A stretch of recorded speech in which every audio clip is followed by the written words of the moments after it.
Raadiyoo Simbirtuu.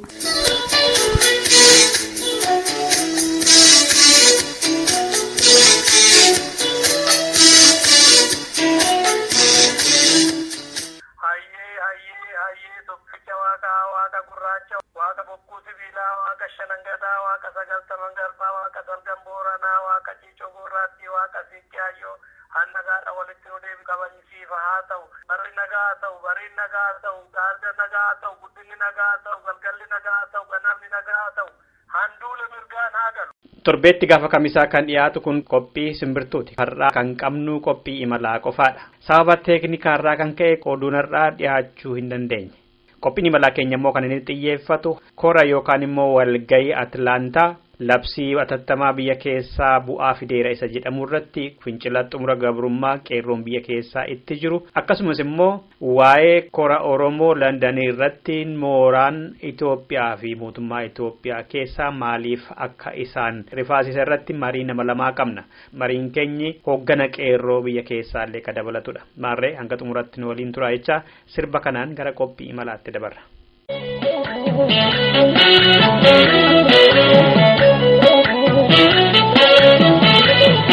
Akagonu, yadamiko akagonu, ya Oromo akagonu, sababala akagonu, jadi kalau armanono, karademku armanono, orma kunne lafango. Akagonu, ya Oromo akagonu, ya sababu akagonu, sababala akagonu. Akagotu, karademtu tu semotu, gadi galon tu semotu, morma kutte lavangotu. Meilala, ya shamare meilala, ya dargagu meilala, ya Oromo meilala. Kenya jala, shimala Kenya tu jala, kawe sharkaro nalala, shimala Kenya tu jala. Nalala, shimala Kenya tu jala, shimala Kenya tu jala, kegan kema tu dala.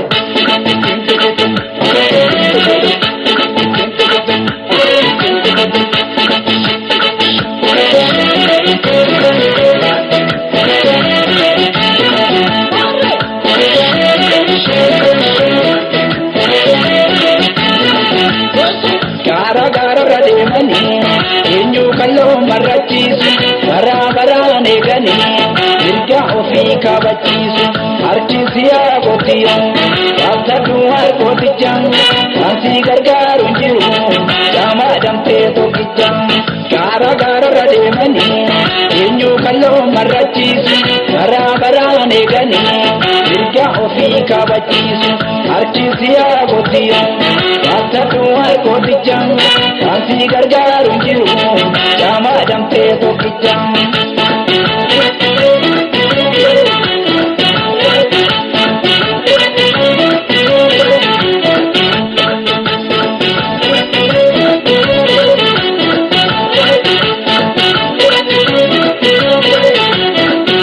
Lolala bajira lenja jaga fakatu, gazena bratini malodi subakambatu.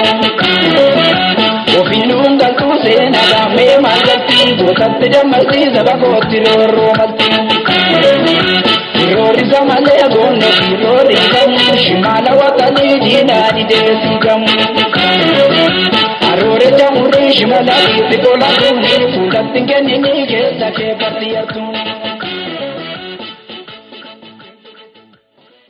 Tole dhaggeeffattoota keenya Ingilizirraa biyya keessaa hooggansa olaanaa qeerroo keessaa saala yeroo irratti keessummaa qabna. Keessummoonni keenya lamaanuu baga nagaan dhuftan anaa dhufu.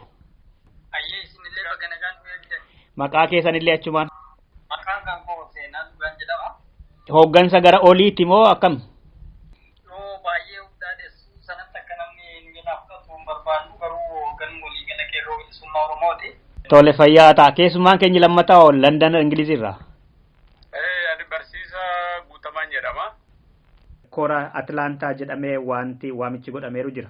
Kaayyoo Oromoo Chaartarii yookaan immoo Atlaantaa Convention jedhamu kana warri qindeessan yeroo adda addaa wayita ibsan chaartera mootummaa ce'umsaa ka Oromoo qopheessuu miti jedhaniiru. Oromoon walga'ee egeree isaarratti dhimma dantaa waloo isaarratti yaada walii galaa qabaatee akkaataa deemuu danda'u kan mari'achiisudha waltajjii uumamedha jedhu. Yaada kanammoo Oromoo keessaa garee lamatu morma. Oromoonni morman tokko korri kuni kan ariifannaadhaan yaadamee fiiggichaadhaan wanta godhamedha. Qabxiin achi keessa galuu qabuu fi hangaluu hin qabne fa'aa adda bahee kan hin teenyedha. Kan hunda hirmaachisuu hin turre jedhanii mormu gareen muraasni. Hayyoonni gar tokkoo fi dhaabbileen siyaasaa kan akka Adda Bilisummaa Oromoo fa'aa ammoo yoggaa morman sababa isaan dhiyeessan tokko bahaasaaf galmi kaayyoo kanaa waliin waan itti yaadnee walitti qopheessine hin qabnu.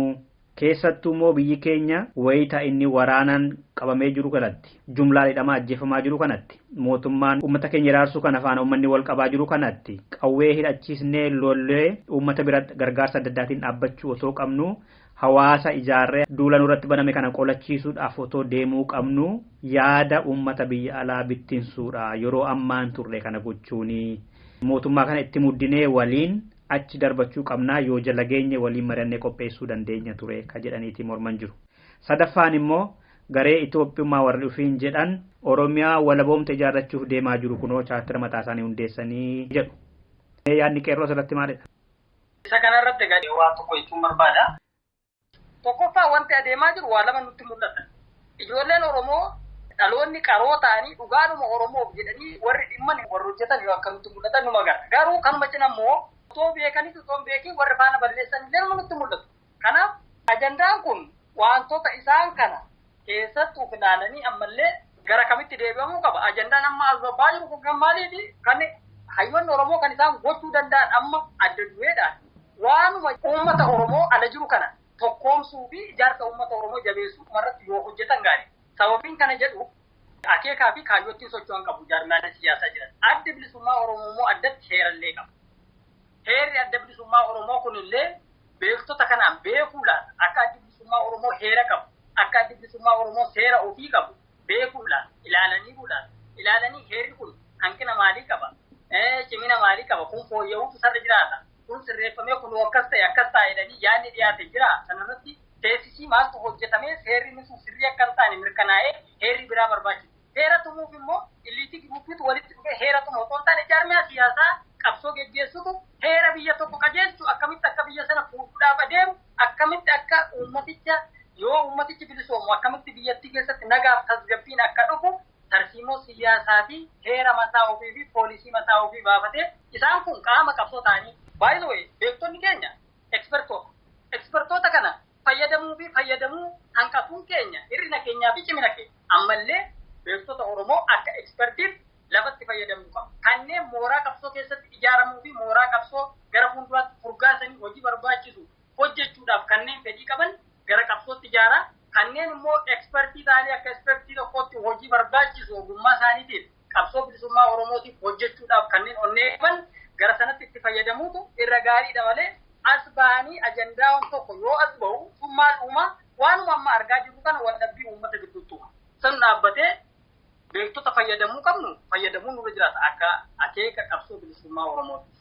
Ijaarsaa fi haala sochii warraaqsa kanaarra namni quba dhabuu kan inni dhufe akeekni ittiin Adda Bilisummaa Oromoo fi qeerroon bilisummaa Oromootti socho'aa ture jalaa asiin warra uummatarraa asii olee ijaaraa dhufe qabsoo. Har'a garuu ati uummatarraa asii gadi ijaaraa dhufte uummata istaatasii oliirra jirurraa asii gadi ijaaraa oo dhufte uummanni si hubatu. Garuu jalaa ol uummatarraa yoo asii ol dhufte irra keessaa kan dhufu mootummaadhuma abbaa irree kana ta'uurraa alatti homaa godhuu hin danda'u. Maali mootummaa tokko hundeessuufis jalaa ol dhufte uummatarraa ol dhuftee mootummaa tokko dhaabda. Nagaa qabu mootummaa dimokiraataa ta'e tokko hundeessuudhaaf gama uummataarraa ijaarsa uummataarraa fedhii uummataarraa asii olee dhufta. Qabsoo tokkos gara xumuraatti geessuudhaaf fedhii uummataa fi hirmaannaa uummataa argamsiisee qabsoon jalaa yoo ol dhufu mootummaa abbaa irreetti xumura godha. Kanaafuu irra keessaa wanti asii gadi dhufee qabsoo wareegamaa fi dhiigaan sadarkaa ammarraa jirru kanarraan ga'ee jiru irratti murtii kan fudhatullee qaamni kamuu hin danda'u. Maaliif jennaan qabsoo kanarratti itti waamamnaan immoo onnee fi cichoomina uummata kanaaf qabanii dirmannaa godhanii warreen aarsaa kaffalan jiru. Kanaaf galata guddaa akka seenaattis akka saba kanaattis sinuma qabna namoota yeroo isaanii aarsaa godhanii qabeenya isaanii aarsaa godhanii humna isaanii beekumsa isaanii aarsaa godhanii Oromoof qabsaaniif galata numa qabna garuu gahaadha sadarkaan itti beektonni Oromoo qabsoo Oromoo keessatti of ilaalanii fi gumaacha isaan godhaa jiranii fi wanti isaan irraa barbaadamaa jiru kun gahaadha dhuguma qabsoo waan hadhaawaa jireenya hadhaawaa nama gaafatu kana baasaa jiru baasaan jiranii isaaniif dhiibna sakan uummanni immoo akka uummataatti ammallee haara galfii tokko malee ijaaramu jechuun waan yeroo gabaabaa keessatti namoonni muraasni namoonni onnee qaban baatii tokko yookaan torban lama keessatti uummata miiliyoona meeqa ijaaruu danda'an. Kanaaf rakkoon alarraa nutti mul'atu rakkoon gama diyaaspooraatti nutti mul'atu ijaaramuu dhabuun sun immoo kana miti. Nuyi akka akeeka qabsootti warreen immoo fedhiin isaanii gara mooraa qabsoo bilisummaa Oromootti makamanii ijaaramanii humna isaanii ogummaa isaanii dandeettii isaaniitiif qabsoo Oromoo kana gara xumuraatti gochuudhaaf warra fedhii qaban gara sanatti simachuudhaaf mooraan qabsoo bilisummaa Oromoo yoomiyyuu bana. Akka qeerroo bilisummaa Oromootti immoo ammallee dargaggoonni Oromoo ammallee beektonni Oromoo ammallee uummanni Oromoo haara galfii tokko malee ijaaramu. Boqonnaa tokko malee harkanii guyyaa ijaaramu. Namni gara qabsootti dhufu qopheessuu gaafata. Hadhaa jiru dhamdhamuu nan danda'a. Bu'ii bayii qabsoon na gaafatu baasuu nan danda'a. Ani ammoo sanaaf qophii dhalee sana of gaafatu. Namni inni kaan immoo ofuma goodarraa boololi'ee hubannaa dhabuurraa ijaarama dhabuurraa of ta'uu dadhabuurraa sabboonummaa qabaachuu dhabuurraa san jedheenuma qabsoodhuma dhiigaaf wareegamaan as bahee kanarratti sooshaal miidiyaa irratti bahee akka barbaade kan sirbu kana yeroo agarru hedduutti gaddina. Sun maalirraa madda garuu ijaaramuu dhabuu fi hubannaa fi barnoonni sirnaa kennamuu fi dhabuu kanarraa. Aarsaa jirre kafallee mootummaa haga finyaanitti hidhatee jiru kana keessatti qabsoon Oromoo sadarkaa kanatti as bahu gammachuu isaayyuu uummanni Oromoo hin danda'a jedhee yaadu. Dr. Basiis asirratti yaadni keessan maali? Wanti ilaalu tokko haala keessa jirru kana hubachuun baay'ee barbaachisaadha. Oromoon walii galatti dirree lolaa keessa jira.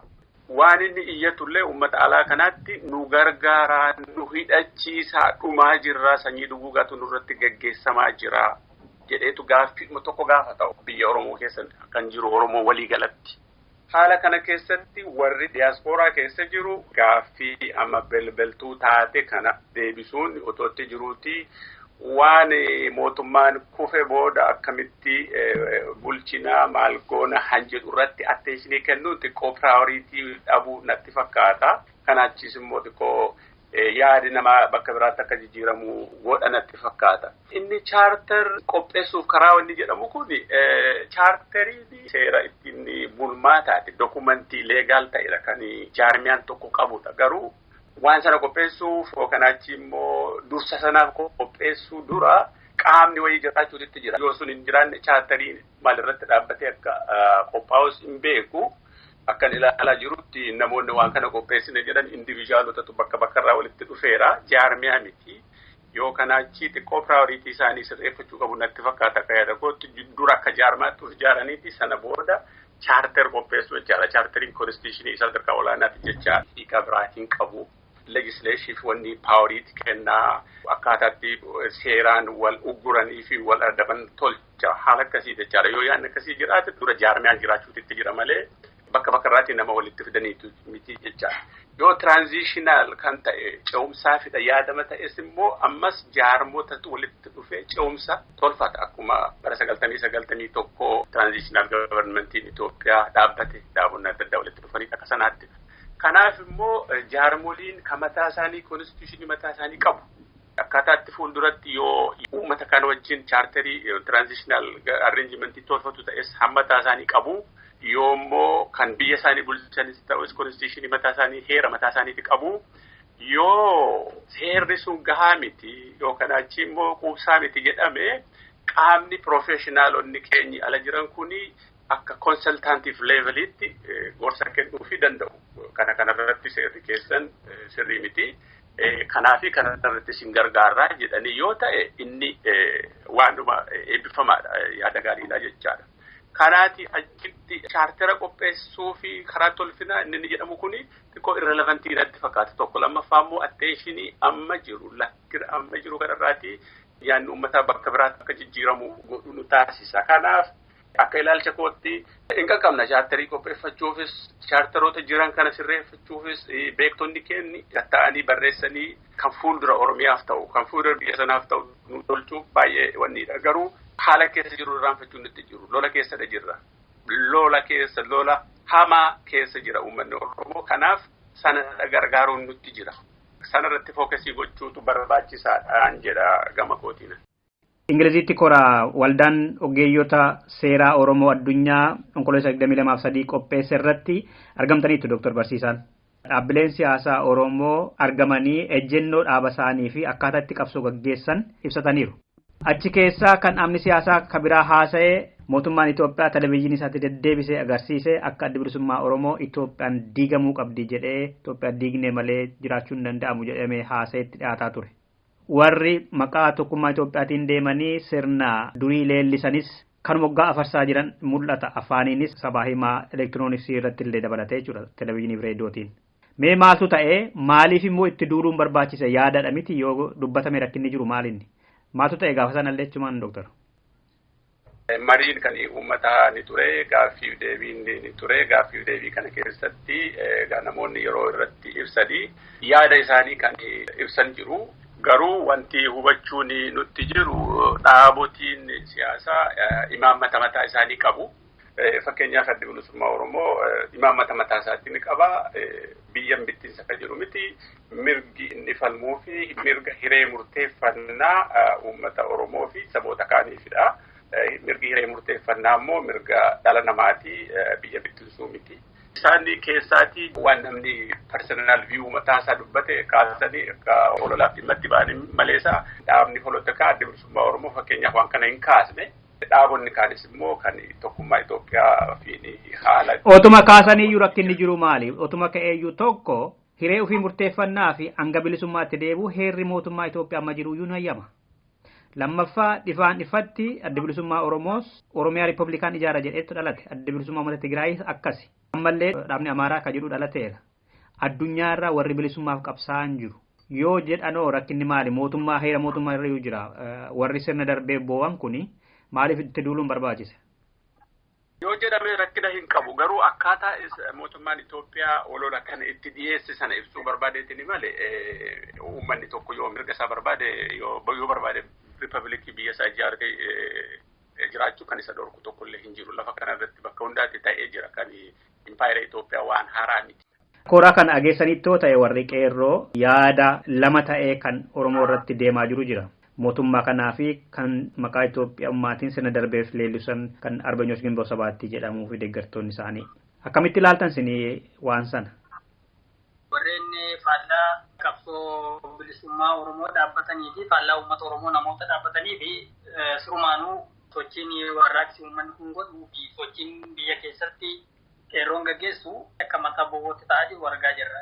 Saboonni kaanillee ji'a 8 hanga ji'a 9 guutuu uummanni Oromoo guutummaa Oromiyaa keessatti warraaqsa kanatti hirmaatee wareegama qaalii kaffalutti ta'anii madaalaa turanii sanuu maalinni haga kana keessatti uummanni Oromoo saboota uummata lakkaaman Oromiyaa keessa jiran mirga nama tokkorraa haga gartuu hawaasa Oromoo keessa qubatee jirutti mirga namaatti bu'uu dhiisee taargeettiin uummata Oromoo mootummaa abbaa irree isa cunqursaa jiru aangoorraa darbee bilisummaa isaa fi walabummaa isaa kabachiifachuuf kan adeemaa jiru ta'uu mirkaneessuu irraa yaaddoo keessa galanii oliin ol waan biyya sana akka Oromoon dhuunfachuu danda'u sana tilmaamuurraa foobiyaa hedduu keessa seenuurraa ofiifuu gara qabsootti seenan. Jarri kun dhuguma bilisummaa fedhaniitudha. Meeme baakgiraawundii warraaqsi naannoon biraa godhu ispeeshaalii naannoon Amaaraa godhu saboonni walqaayit miidhamuu qofarraa kan hafe warraaqsa qindeessuuf uummata isaanii gidduutti lafarratti akshin pilaanii isaan qabanii fi waan isaan uummata gidduutti godhaa jiran maali yoo jedhamee ilaalame waan takka illee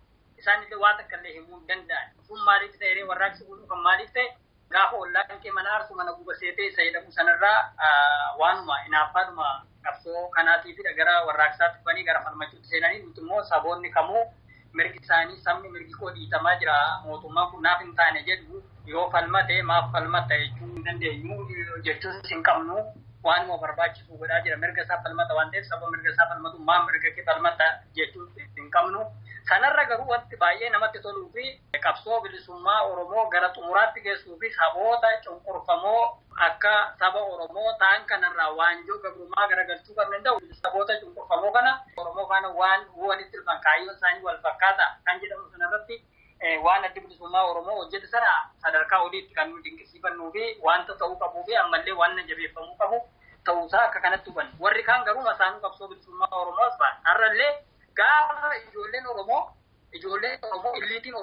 illiitiin giruupiin muraas as bahee dhimma Oromoo irratti qobaasa taa'ee diskees godhu maaltu dhufee deekkisaan Oromoon barbaade waan barbaade dhimma isaa irratti haasa'uu danda'u. Eeyyama isaa gaafatu qaba.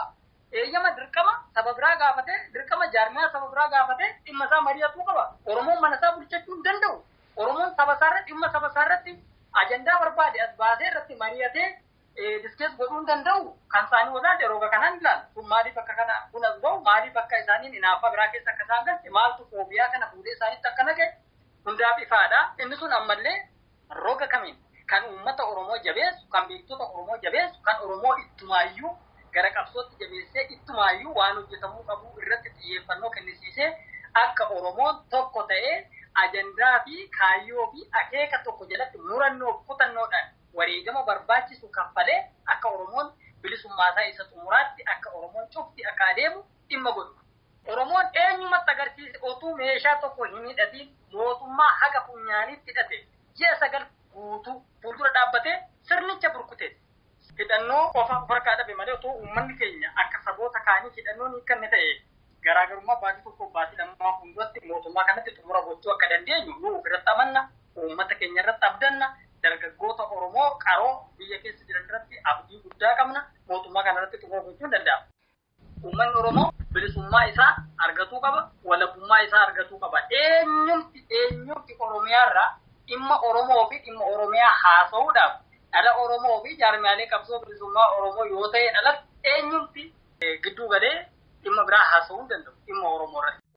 Dhaggeeffattoota keenya Dr. Barsiisaa Barrii London irraa fi hoggana qeerroo keessaa seenaa dhugaa waliinidha kan mariirra jirru haala yeroo irratti.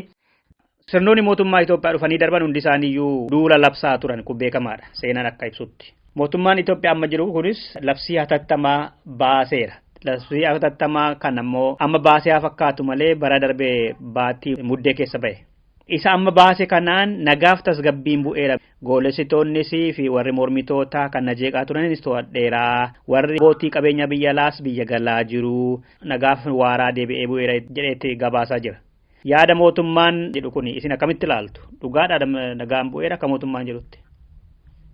Gara baatii muddee keessaa kan durumaan labsame uummaticha irratti durayyuu labsiin labsame uummanni sun kumaandi poostiidhaan kan inni gaggeeffamaa ture. Garuu amma labsii sana leegaalaayizdii godhaniidhuma akka bifa seera qabeessummaa qabaatee fi nama ajjeesuun akka sirrii ta'e, saamuun akka sirrii ta'e, yakkoota fedhan waraanaan uummaticha irratti raawwachuu fi waraanaan biyyicha bulchuun akka sirrii ta'etti eeyyamatti argatuudhumaaf godhanii kan labsanidha malee labsiin sun uummata Oromoo bisaaraa miti. Muddama kan labsii emergency state jedhanii kan isaan labsii muddamaa keessa galanii labsatan kana eeggasi as maal fakkaata kan jedhuu fi ajjechaan akkuma duraa sana itti fufee jira. Almannaan akkuma duraa sana itti fufee jira. Waraanni uummata keessa deemee uummata saamaa akka barbaadetti abbaa barbaade dhaabee sakatta ta'ee mirga uumamaayyuu sarbanii biyya abbaasaa keessatti kan ajjeesamaa jiru Oromoon waan haqa isaa gaafatee fi waan mirga keessatti fi waan dhugaa isaa falmatee fi bulchiinsi irraa haga jalaatti haga peeroolii hojjettoota siivil sarvisii isaan barkaa qabanitti kumaandi poostiidhaan kan hoogganamu. Kumaandi poostiin kun walitti qabee uummata harka isaanii keessa jiruu fi uummata mirga isaa falmachaa jiru kana walitti qabee kan inni miidhaa jiru. Haala kanaan miidhaa guddaatu Oromiyaa keessatti gaggeeffamaa jira. Duulli hidhaa akkaan Oromiyaa keessatti kan gaggeeffamaa jirudha. Jechaan akkasii yakkoonni ilma namaatiif hin malle kamillee yeroodhaa gara yerootti Oromiyaa keessatti yeroo itti gaggeeffamaa jiruu fi yeroo uummanni Oromoo immoo yakkoota kana fuuldura dhaabbatee yeroo inni wareegama qaalii kaffalee yeroo inni itti kaffalaa jiru yeroo kana yeroo kamiyyuu walitti. Bakkoota hedduutti waraana isaa qormaata hedduutu mudataa jira. Ilmaan Oromoo sabboonoo ta'anii fi uummata isaaniitiif cichoomina qaban waraana isaa keessaa miliqaa jiranii gara mooraa qabsoo bilisummaa Oromootti kan miliqaa jiran kanarraa qormaata hedduutu haga sadarkaa waraanni deebi'ee wal shakkuu hudhaanii hanga sadarkaa bittinnaa'uutti kan adeemaa jiru. sun immoo uummata keenyaaf injifannoodha. Hooggansi qeerroo bilisummaa Oromoo olaantummaa duraan waggaa 25 oliif uummata sobaa turee fi uummata bitaa ture maqaa dawoo dimokiraasiitiin sana cabsee olaantummaa sanarratti argatee sirni biyyattii diigamee gara bulchiinsa waraanaatti deebi'uu mataansaa injifannoo goonsaadha. Sun haamilee uummataatiif waa guddaa, haamilee keenya, haamilee warra qabsoo kana manaa baasee uummata walsimsiisee sadarkaa kanarraan ga'eef haamilee guddaadha, injifannoodha. Akka duraa sana daandiitti bahamee hiriirri ifatti mul'atu godhamu haa baatu malee uummanni keenya waliigaltee tokkoon yeroo gootonni dargaggoonni qeerroon Oromoo fi gootonni Oromoo yeroo isaan wareegamanitti uummanni keenya gamtaadhaan bahee alaabaa kabajaa, alaabaa bilisummaa Oromoo itti uwwisee waadaa qabsoo waliif seenee lammaffaa gita bittaa kana jalatti uummanni keenya deebi'ee hiriiruu fi deebi'ee roga kamiyyuu jilbeeffatee akka buluu hin dandeenye diinaafis biraafis. Mee Dooktor Barsiisa, biyya alaatti maaltu ta'aa jira erga labsiin hatattamaa kun biyya keessatti ba'e? Egaa biyya alaa kanatti labsii hatattamaa wayyaaniin baaste kana ilaalchise namoonni fi mootummoonni adda addaa fi warri mirga dhala namaaf falmanii jalqabuma labsiin hatattamichaayyuu sirrii miti. Biyyi tokko state of emergency kan labsu yoo balaa guddaan tokko irra gahee maleessa akka isaan gadi xiqqeessanii odeessanii uummata biyya keessaa sochii kaasee jedhanii labsii hatattamaa labsuun ofiisaa kiraasii guddaa akka qaban argisiisa. Innumtu sirriin turre achi jalqaba. Wayyaanee dhiittaa mirga namaa fi ajjeechaa kan durumayyuu itti jiru seeraan addunyaa duratti ifatti nama siivilii ta'ee dannoon qabne ajjeesuu fi mirga keenyadha jedhanii kan itti labsatanidha. Kun seeraan isaa ta'uu ilaalcha abbaa fedheetiin waan mootummaa biyyan bulcha jedhee yaadu tokkorraatti hin eegamnedha. Akka sanaatti hubatama. Labsiin kunis qofaa akkuma dargaggoo qeerroon jedhee uummanni Oromoo labsii hatattamaa jala jira. Waggaa hedduu waraanaan bulaa jira. Inni immoo waan inni gadi qabbaneessa illee hin jiru. Inni amma tasgabbeessina irraa wanti jedhamu kun kijibuma barame sana deebisuu yoo ta'e malee ragaa hedduutu jira akka qabbaneessuu hin dandeenyeef akka daraniyyuu itti caale. Fakkeenyaaf namni magaalaa handhuura biyyattii Finfinnee irraatii kiiloomeetirii 40 gabbahuu hin danda'u. Embaasonni bahuu hin danda'ani. Embaasiin Ameerikaa fi biyya Ingilizillee guramnee jirra jedhanii ofii isaaniiyyuu yeroo itti mormii dhiyeessanitti jira dhiyoo kana. Itti dabalee NGO'n tokko warri hawaasummaa hojjetanii bahanii gadhiisaa jiru. NGO'n ani beeku guddaan biyya keessatti hojjechaa jiru amma achirraa bahee gara biyya Keeniyaatti muuvii godhaa jira jechaadha. Kuni erguma labsiin hatattamaa bahee kanadha. Kana jechaani tasgabbeessine irra jedhamu kijiba ta'uusaa hin argisiisaa jecha ragaa hedduutu jira. Namni biyya alaa waliigalatti wanti hubatee jiru humna qawwee maleessaa mootummaan sun akka biyya sanarraatii hin gadhiisnee fi akka uummatni Oromoo duutisaa itti fufaa jiru kana hubata. Kanaaf humna sana jabeessee uummatni lolachaa jiru akka jabaatu amma danda'u bira dhaabbachuudha kan uummanni alaa irratti hojjechaa jiru. Uummanni biyya keessaas immoo kan nu baasuu hidhannoodha. Nu hidhachiisaa, nu jabeessaa, falmanneeti diina ofirraatii buusna kan jedhuti qabu jechaadha. Kanaaf ilaalchi jiru kana fakkaata. Dhaggeeffattoota keenya Dr. Barsiisaa Barrii London irraa fi hoggana qeerroo keessaa seenaa dhugaa waliinidha kan mariirra jiru haala yeroo irratti. Seenaa dhuguma nama hedduutu hidhameera. Miseensi keessan hin hidhame jechuu hin dandeenyu. Maaliif qeerrota hedduutu hidhame? Dhaloonni kun baay'een manguddoon illee hidhamaniiru. Garuu qabsoo tokko kan gaggeessu hooggana olaanaadha harki caalaanii kan tarsiimoo baasuu qajeelfama kan kennu. Namoonni amma hidhaman Oromoon beekamaa keessattuu labsii kanaa booda baay'inni isaanii hooggana keessaa warra oliirraa kan sin jalaa gaaga'ameeru jira? Egaa kana keessatti jalqabbiinuma sochii kana finiinsuu keessatti murtiin akka qeerroo bilisummaa Oromootti lafa jiru wareegama barbaachisu kamuu fudhatuudhaa fi murannoof kutannoodhaaf waan itti seenamee fi waan gama hidhaatiin dhufu waan gama wareegamuutiin dhufu amaluma qabsoo keessatti waan qabsoo as baasuudhaaf godhamuu fi waan qabsoon nama gaafatu waan ta'eef dargaggoonni keenya wareegama qaalii kaffalaniiru. Qonnaan bultoonni keenya wareegama qaalii kaffalaniiru.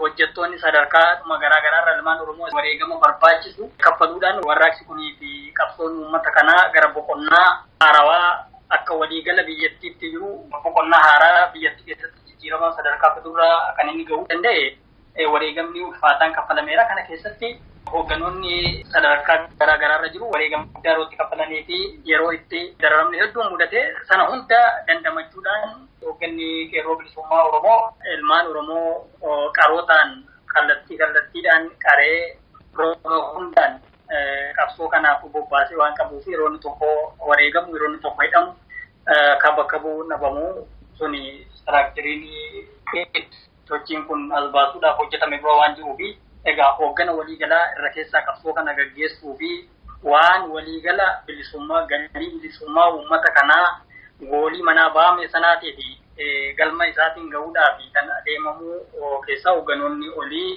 sochii amma dhiboo kanaa keessatti kan buufatan illee hin jiranii qabsoo uummata kanaa galiin gahuudhaaf jedhamee tooftaan fayyadamame hoogganoota dandamachiisuu danda'eera. Garuu hoogganoonni sadarkaa godinaa fi sadarkaa aanaaleerra kanneen jiran hedduun gufatanii hedduun hidhamanii mana hidhaa keessatti kan isaan argamanii egaa sana durumaan dirqama sana akka isaan mudatu qabsoo keessatti kunneen akka isaan mudatuu danda'u waan beekaniif isaanirrayyuu darbee daa'imti oromummaa isaaniitiif manaa ba'anii daandii irratti hawwanii fi manguddoowwan wareegama wayita kaffalaa jiran irratti dargaggeessi wareegamni akkasii mudatuun injifannoodha. Mooraa qabsoo fi ija qabsootiin yoo ilaalamu garuu ilmaan Oromoo qaroo fi qaalii dhabuun gadda guddaadhaa kan nutti dhaga'amu sana hunda galmee seenaa fi dhiyeessinee hojjetamuu qabu hojjechuu fi qabsoo uummata kanaa gara xumuraatti geessuudhaa fi humni jiru gahaa fi humni qabsoo kana geggeessu akka jiru illee sinee. Asumarraa amma jecha dhumarratti jette kanarraa biyya alaa kanatti dhaabbileemti siyaasaa Oromoollee diyaasporaa ta'an qabsoo biyya keessaa uummata mataasaatu ijaaree gaggeesse malee qaamni biraan keessa taa'ee qindeessee ijaaree hoogganu hin jiru.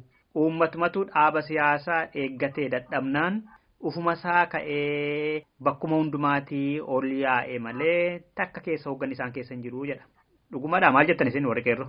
Nutuu gaggeessa waan jettaniif. Waan kanarraa hubannuma qabna. Kun maaliif maddee akkamitti madduu danda'ee yaadni akkasii maaliif madda saduu fi hubannaa dhabuu fi bilchina dhabuu qabsoodhaaf hiika namni kennuu fi qabsoo jechuun maal akka ta'e qabsaa jechuun eenyu akka ta'e adda baasanii beekuu dhabuu fi waan qabsoo keessatti nama gaafatu namni qabsoo gara mooraa qabsootti dhufu qophii akkamii godhuu qaba qophii akkamiitu qabsoo keessatti nama barbaachisa isa jedhu kanarraa hubannaa dhabuu irraa malee kun yoo gara dhugaa jirtu lafarraa uummata Oromoo bal'aa akka ta'u keessas uummata Oromootiif yoo dhugaa jiru kana himuudhaaf yoodha barbaachise qabsoon kun yoo akkamitti eenyu akka eegale isatti goodaatti mul'atan. Warri har'a qabsoon kun dhufumaan as bahe kan jedhu warraaqsuma kana argee Oromummaan hundi dhagaamee sanumarraa kan itti dammaqee dhaloota gara qabsootti dammaqee eegga gara qabsoo keessa seenee immoo eenyullee akka qabsicha hoogganu dhaloota hin beeknedha malee qabsoo kanaafillee namni takka namni duubarraa an akkasidha namni takka iyyannoo tokko namni barreesseef iyyannoo akkasii barreesseen warraaqsa kana qindeesse propoozaal akkasii kana dhiyeesse ta'u warraaqsi kun akka as ba'u godhe qaamni jedhu tokko yoodhaa jiraate hedduu galateeffannaa hin fudhan. Egaa nama hedduuti himata amma aktivistoonni ni himatu dhaabbileen siyaasaa hunduu keessa jirra jedhu ABO'n ni himata isa kami? Amma warraaqsa kanaatiif itti gaafatamuu fudhatee warraaqsi kun sadarkaa kanatti akka dhufuu fi dargaggoonni kun roga kanaan akka ijaaramurraa haga hoogganee qabsoo kana as baasuutti duukaa dhaabbatee kana kan hoogganaa jiru. Adda bilisummaa Oromoodha. Adda bilisummaa Oromoo immoo warraaqsa kana dargaggoota kana ijaaree dargaggoota kana itti leenjisee dargaggoota kana itti barsiisee akka dargaggoonni kun of danda'anii dipendentilii dhaabbatanii warraaqsa kana gaggeessuu danda'anitti oomishuu danda'eera. Dooktar Barsiisa rakkinni hawaasni Oromoo diyaasporaa jiru amma qabu maalinni isa keessaa ba'uufoo falli isaa maal ta'uu qaba kan jettan kennattanii ni xumuranna yaada keenya. Rakkinni Oromoo diyaasporaan alaa qabu afaan faajjii tokko tokkoo fi olumaa gadi waan qabatamaa hin taane irratti oliif gadi utaaluun kun hin baay'ata yeroo baay'ee.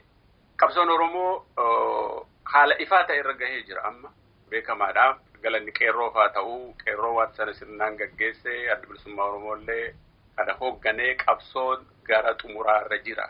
gara xumuraarra jiru immoo kan yeroo bari'uuf gahu dukkanni baay'ata jedhanii miti namni hedduun illee jeequmsa akka itti uumamudha. Kun immoo irra caalaa uummata diyaaspooraa kana irratti baay'ata. Amma karaan tokkumadha. Oromooni mirga abbaa biyyummaasaa otoo hin kabachiifatiin boodatti hin deebi'u. Kuni eenyullee hubachuutu jira namni ala jiru kuni inni biyyaa silaas hubateera duriyyuu. Kana keessatti wanti godhuu qabu waan sana jabeesse bakkaan gahuu irratti bira dhaabbachuutu itti jira. Yoo kana godhe yoo kanas hin goone Oromoonni abbaa biyyummaasaa kabachuunsaa hin oolu beekamaadha. Fooyyessanii kabeebsanii umurii mootummaa amma jiru kana achi fufuu fi karaa adda addaa carraaqqiin akka godhamaa jiru beekamaadha. Karaa mootummaa Westii tanaa karaa Ameerikaa fi Awurooppaa adda addaa kana mootummaan sun akkuma sanaatti akka jirutti wanti carraaqamaa jiru ni jira. Waan kanaaf immoo meeshaa guddaa ta'aa kan jiranii Oromoota biyya alaa jiran kanadha. Kun isaan hin baasu uummanni Oromoos kanas hin barbaadu. Ifaadha abbaa biyyummaa barbaada waan sanatti isa bira ka dhaabbatu barbaada jechaadha. Uummanni biyya alaa jiru Oromoonis sana bira dhaabbachuutu itti jira. Kuni filmaatadha. Hin dhaabbadhu yoo jedhes Oromoon mirga isaa argachuunsaa dhuunfachuunsaa hin oolu. Silaas namni biyya alaa jiru gargaarsi ni qabsoo sanaaf godhe xiqqoodha baay'ee xiqqoodha. Garuu lammummaadha waamicha lammummaatti otoo hamma danda'e bakka tokkotti luuccessatee qabsoo amma jiru kana gargaarsa uummanni biyyaatii inni qabsoo keessa jiru iyyachaa jiru kana gaafachaa jiru kana otoo afaan tokkoof garaa tokkootiin waan sanatti hamma danda'e bu'aatti buuseeti irra filatama. Kanaaf gorsinaan uummata keenya biyya alaa jiruu fi dabarsu kana abbaa biyyummaa Oromoo dhugoomsuu irratti haa hojjetamu.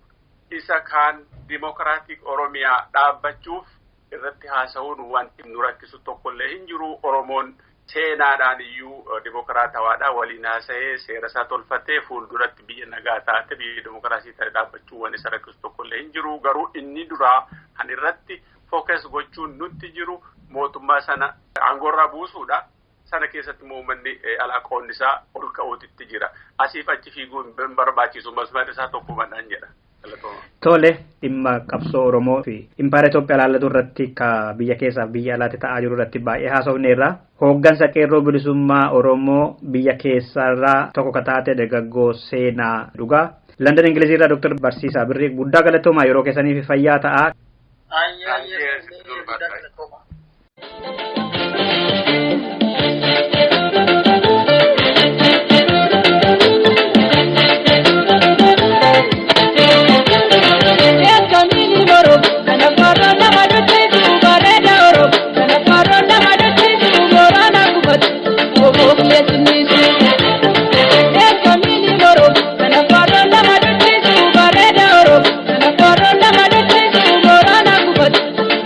Yes,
Egaa qophii keenya har'aa kan maan xumurreerra waan nu caqastaniif horaa bulaa torbee dhimma biraa qabannee amma deebinutti haala bakka gaarii keessa akka nu turtan yeroo hundumaa hawwii keenyadha sirba kanaan nagaatti.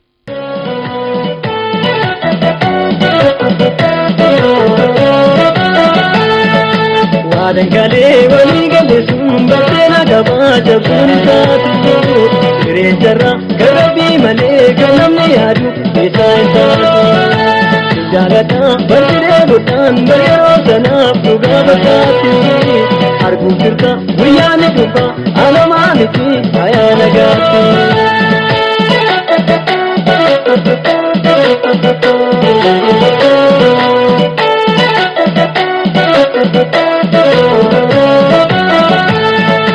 Baay'ee dhoftee baay'ee dhoftee akka yaadeen ansaane malee har'aa miti jireenya bahuu biyyaa jedhee waadaatii galee ati jettee dubbatte galee ani deetii waadaatii galee irraana buuna irraana bini addaan baanu waadaatii galee akkas jennee walii gagannee mi'aan jaalalaatti waliin lallannee kana dhaqee jiraan jedhamee ammaati godhuu sirra naafdannee ani garuu baay'ee soofamee akka daa'imaatti goyoofamee ta'ee jedhee hundaa dabarsee warri soon beekii sirraa qabamee.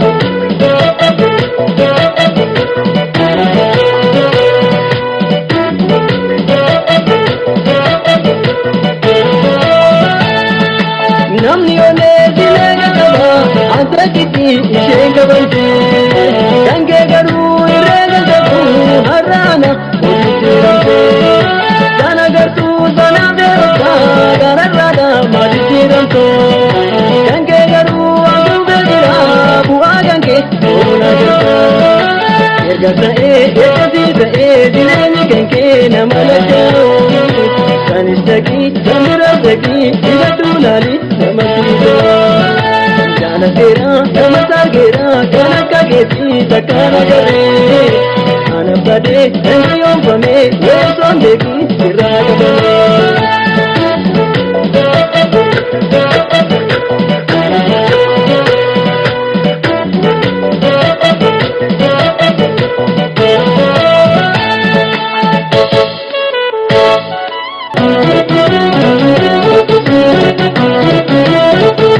Nama hiriyaadha jennee garaa keenya baree sibuukisa onne raasisi yaadni sana galee wajjin nyaannee waliinis dhugeera kanan seenee malee namni hin jiru hiriyaan hin jiru yaa Rabbii fayyadee.